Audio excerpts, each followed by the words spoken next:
ሰላም ጤና ይስጥልኝ የዩቲዩብ ቻናል ተከታታዮች፣ የሰዓቱ 3 አጭር ዜና ይዤ ቀርቤያለሁ። እስከ ፍጻሜ አብራችሁን ቆዩ። በቅድሚያ የአፍሪካ ህብረት በትግራይ ጦርነት ወቅት ከነበረው በበለጠ ሁኔታ በታህሳስ ወር የተመዘገበውን የተፈናቃዮች የሚያስደንቅ የሀቅ አፈላላጊ ተልዕኮ እንዲያሰማራ ህዝባዊ ወያኔ ሓርነት ትግራይ ጠየቀ። በተጨማሪም ህወሓት ለተፈናቃዮች እርዳታ አቅርቦት ያለመቋረጥ እየቀረበ ነው ማለት ፌዴራል መንግስቱ ያቀረበውን መረጃ ውድቅ አድርጎ የፌዴራል መንግስቱ እርዳታ በማደናቀፍ በአጸፋው ወንጅለዋል። ይህን በተመለከተ ቢቢሲ የወጣው መረጃ አለ፣ በዝርዝር የማስደምጣችሁ ነው። በሌላ ዜና ኤርትራን ጨምሮ አሜሪካ የጣለችው የጉዞ እገዳ ከዛሬ ጀምሮ ተግባራዊ ይሆናል። በሌላ በኩል ክቡራን አድማጮች፣ አልሸባብ ሶማሊያውያን እስራኤል ላይ ጠመንጃ እንዲያነሱ ጥሪ ያቀረበ። ይህን በተመለከተ ዝርዝር መረጃ የማጋራችሁ የሚሆነው እስከ ፍጻሜ አብራችሁ ቆዩ። ወደ ዝርዝሩ አለን። ክቡራን አድማጮች፣ የአፍሪካ ህብረት በትግራይ ጦርነት ወቅት ከነበረው በበለጠ ሁኔታ በታህሳስ ወር የተመዘገበውን የተፈናቃዮች ሞት የሚሰንድ የሀቅ አፈላላጊ ተልዕኮ እንዲያሰማራ ህዝባዊ ወያኔ ሓርነት ትግራይ ህወሓት ጠየቀ። በክልሉ በሚገኙ ተፈናቃዮች ላይ የተከሰተው ያለው የጅምላ ረሃብ የፕሪቶሪያ ስምምነት የሚጥስ እንደሆነ ገልጸዋል። ከህጋዊ ፖለቲካ ፓርቲ የተሰረዘው ህወሓት ለአፍሪካ ህብረት ኮሚሽን ሊቀመንበር በጻፈው ደብዳቤ በተፈናቃዮች ካምፕ ውስጥ ያለው ሁኔታ በእጅጉ አሳሳቢ መሆኑን በመግለጽ የሰብአዊ እርዳታ አቅርቦት ለማሻሻል አስቸኳይ እርምጃ እንዲወስድም ጠይቀዋል።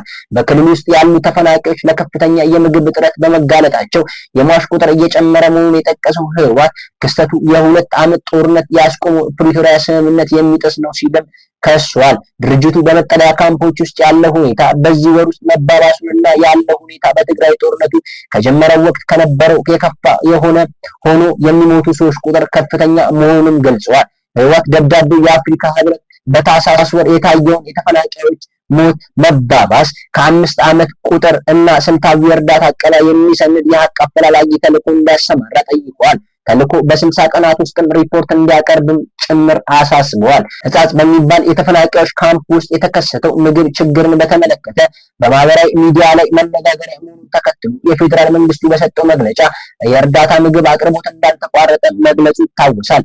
በተጨማሪ የብሔራዊ አደጋ ስጋት ስራ አመራር ኮሚሽን ሽፈራው ተክለማርያም ለመንግስታት መገናኛ ብዙሃን በሰጡት መግለጫ ህወሓት የእርዳታ አቅርቦት እንደሚያደናቅፍና ለራሱ ጥቅም እንደሚያውልን በመጥቀስ ከሰዋል። ነገር ግን ህወሓት ለተፈናቃዮች እርዳታ አቅርቦት ያለመቋረጥ እየቀረበ ነው ማለት ያቀረበውን መረጃ ውድቅ አድርጎ ፌዴራል መንግስቱ እርዳታ በማደናቀፍ በአጸፋው ወንጅለዋል። ህወሓት በደብዳቤው የአፍሪካ ህብረት እና ሌሎች አጋሮችም ለተፈናቃዮች አስቸኳይ ሰብአዊ እርዳታ አቅርቦት እንዲፈቅድ እንዲጠይቁና በተከሰቱ የሰዎች ህልፈት ላይ ገለልተኛ ምርመራ እንዲያካሄዱ መጠየቁን የፕሪቶሪያ ስምምነት ሙሉ በሙሉ ተግባራዊ እንዲሆንና ጫና እንዲያሳድሩ ጥሪ አቅርበዋል። በሌላ ዜና ኤርትራን ጨምሮ የአሜሪካ የጣለችው የጉዞ እገዳ ከዛሬ ጀምሮ ተግባራዊ ይሆናል። አሜሪካ ወደ 40 የሚጠጉ የአፍሪካ ሀገራትን ጨምሮ በሌሎች ላይ ያሳለፈችው የቪዛና የጉዞ እገዳ ከዛሬ ጀምሮ ሙሉ ተግባራዊ መሆኑ ይጀምራል። መንግስታት ከወራት በፊት ኤርትራንና ሶማሊያን ጨምሮ በርካታ ሀገራት ዜጎች ላይ የጉዞ እገዳ የጣለው በአገሪቱ ውስጥ ባለ ደካማ የዜጎች ምዝገባና መረጃ አያያዝ እንዲሁም በርካቶች የአሜሪካ ከሄዱ በኋላ ለረጅም ጊዜ መቆየትና እዚያው መቅረታቸው ነው። ይህ እርምጃ የአሜሪካን ደህንነት ለመጠበቅ መሆኑን ገልጸው ዋይት ሃውስ ከ54 የአፍሪካ ሀገራት ወደ 40 የሚጠጉ ሀገራት ላይ እገዳ ጥለዋል። አሜሪካ ባለስልጣናት እንደሚሉት ይህ በመላው ዓለም በሚገኙ ሀገራት ላይ የጣለው የቪዛና የጉዞ እገዳ ሀገራቱ አስተማማኝ መሻሻል እስኪያሳዩ ድረስ በስራው ላይ ይቆያልም ተብሎ ይታሰባል። አንዳንድ የአፍሪካ ሀገራት የአሜሪካ ውሳኔ በመቃወም ወደ ሀገራቸው በሚመጡ የአሜሪካ ዜጎች ላይ ተመሳሳይ እገዳ መጣላቸውንም አሳውቀዋል። በምዕራብ ሀገራት የሆኑት ማሊና ቡርኪና ፋሶ አሜሪካውያን ወደ ሀገራቸው እንዳይገቡ የጉዞ እገዳ መጣላቸውንም በአጸፋው ምላሽ ሰጥተዋል። በሌላ በኩል አልሸባብ እስራኤላውያን መሳሪያ እንዲያነሱ ጠመንጃ እንዲያነሱ ጥሪ አቀረበ። ቴልአቪቭ ሶማሊላንድ የሰጠችው ነፃ ሀገርነት እውቅና በመቃወም ሶማሌ ታጣቂ ቡድን አልሸባብ ሶማሊያን በእስራኤል ላይ ጠመንጃ እንዲያነሱ ጥሪ አቀረበ። የቡድኑ ቃል አቀባይ ባስተላለፈው በቪዲዮ በተቀረጸ መልእክት ሶማሊያውያን ሀገራቸውን ከእስራኤል መከላከል ጥቀው እንዲነሱም ጥሪ አስተላልፈዋል። አልሸባብ ቃል አቀባይ ሼክ አሊ ሙሐመድ ራጊ ወይንም አሊ ዳሂር ባቀረበው ጥሪ የሶማሊላንድ መሪዎች ከሃዲ በማለት የሶማሊያን ህዝብ ቀኝ ግዛት ጋብዘዋል ሲሉ ከሰዋል። ማንኛውም የሰለጠነና መሳሪያ ያለው በተለይም ወጣቶች ካሉበት ቦታ ሆነው እስራኤል ላይ ጦርነት መጀመር አለባቸው በማለት አይሁዳውያን ኢላማ እንዲያደርጉ ጥሪ አቅርበዋል።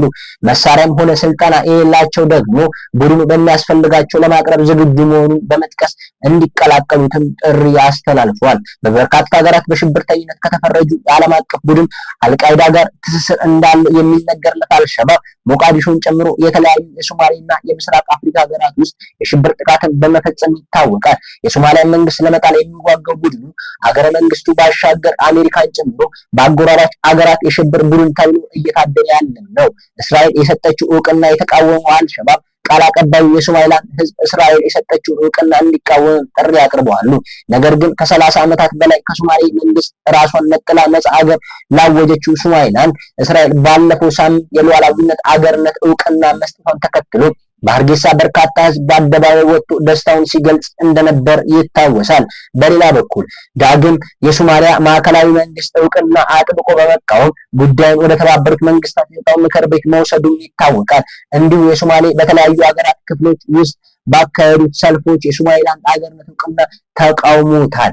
የነበሩ ዜናዎች ይህን ይመስሉ ነበር። ትኩስና አዳዲስ መረጃዎች እንዲደርሱት ላይክ፣ ሼር፣ ሰብስክራይብ እያደረጉ አብራችሁ እንድትቆዩ እናመሰግናለን። መልካም ጊዜ